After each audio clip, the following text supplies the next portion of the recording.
মবে আসলে বিচার করা যায় না। বাংলাদেশের জনগণের প্রতিনিধিত্ব করছে একটি স্বার্থান্বেষী গোষ্ঠী। আইন সেই মবদের উপর আইনি শাসন করতে পারছে না। একটা গুজব, একটু উত্তেজনা আর মুহূর্তেই সৃষ্টি হচ্ছে জনরোষ বা মবের। প্রতিনিয়তই আমরা দেখতে পাচ্ছি সোশ্যাল মিডিয়া থেকে শুরু করে রাস্তাঘাটে মব সৃষ্টির ফলে বিভিন্ন উদ্বেগ সৃষ্টি হচ্ছে। সাধারণ শিক্ষার্থীরা মব সৃষ্টির এই ঘটনাগুলো নিয়ে কি ভাবছেন, আসুন জেনে নেওয়া যাক তাদের মতামত। এটি আসলে একটি প্রহসনের ব্যাপার হয়ে গেছে যে বাংলাদেশের জনগণের প্রতিনিধিত্ব করছে একটি স্বার্থান্বেষী গোষ্ঠী মবের নাম দিয়ে, এবং তারা বিভিন্ন জায়গায় গিয়ে বিভিন্নভাবে অরাজকতা তৈরি করছে। যে অরাজকতার পেছনে রয়েছে তাদের আধিপত্যবাদী মনোভাব, তাদের ক্ষমতা অপব্যবহার করার মনোভাব, যে মনোভাব আমরা ছাত্রলীগের সময়ও দেখতে পেয়েছি। যখনই যেখানে কিনা আমরা প্রতিবাদ করতাম, ছাত্রলীগ এসে মারমুখী আচরণ করতো।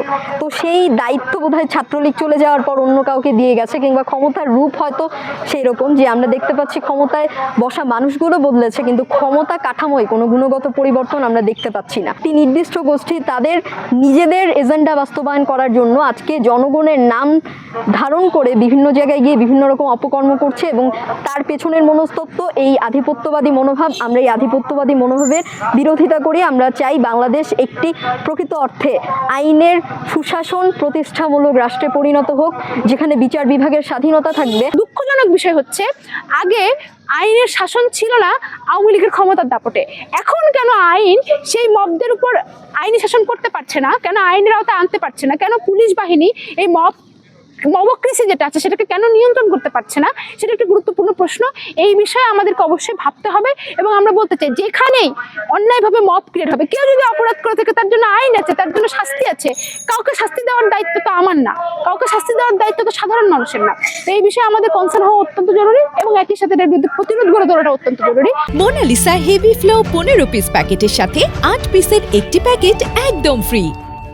নানা কারণে মব সৃষ্টি হচ্ছে, এসবের নিউজ সোশ্যাল মিডিয়াতে আমরা প্রতিনিয়ত দেখতে পাচ্ছি, যা আসলে কতটা যুক্তিসঙ্গত কিংবা প্রাসঙ্গিক সেটিরও একটি প্রশ্ন থেকে যায়। তার সাথে সাথে সমাজে সবাই যদি এভাবে আইন নিজের হাতে নিয়ে নেয়, তাহলে আইনের প্রতি আসলে দিন দিন মানুষের সম্মানটা আরও কমতে থাকবে, যেটা আসলে একজন সাধারণ শিক্ষার্থী কিংবা একজন সাধারণ মানুষ হিসেবে আমি চাই না যেটা হোক। মব জাস্টিসের ফলে মানুষও মারা যাচ্ছে, প্রাণও চলে যাচ্ছে। একটা সেখানে কোনো আইনও নাই, যেখানে মবের হাতে যেটা বিচার হচ্ছে সেটা তো কোনো আইন নাই। সো এইটাকে কন্ট্রোল করা বা এইটাকে কিভাবে নিয়ন্ত্রণ করা যায়, এটা একটা আমার মনে হয় যে বিশাল বড় একটা চ্যালেঞ্জ। আর এইটা কন্ট্রোল হইতে হলে পরে সবারই শিক্ষা, সবার চিন্তা চেতনা এটা বেশি প্রয়োজন। আর অবশ্যই আইন শৃঙ্খলা বাহিনীর তৎপরতা বেশি জরুরি, কারণ আইনের প্রতি মানুষ যদি শ্রদ্ধাশীল না হয়, আইনের প্রতি যদি কারো ভয় না থাকে, নাগরিক হিসেবে নিজের দায়িত্ব যদি না বোঝে, তাহলে কখনো এগুলো এড়ানো সম্ভব না। বিশেষ করে 5 আগস্ট পরবর্তী এটার প্রবণতা অনেক বেশি বেড়ে গেছে।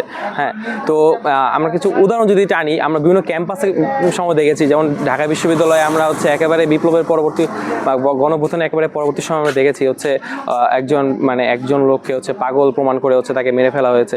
এরকম আরও নানান ঘটনা আছে যেগুলো খুবই দুঃখজনক। এগুলোর আসলে মবে আসলে বিচার করা যায় না।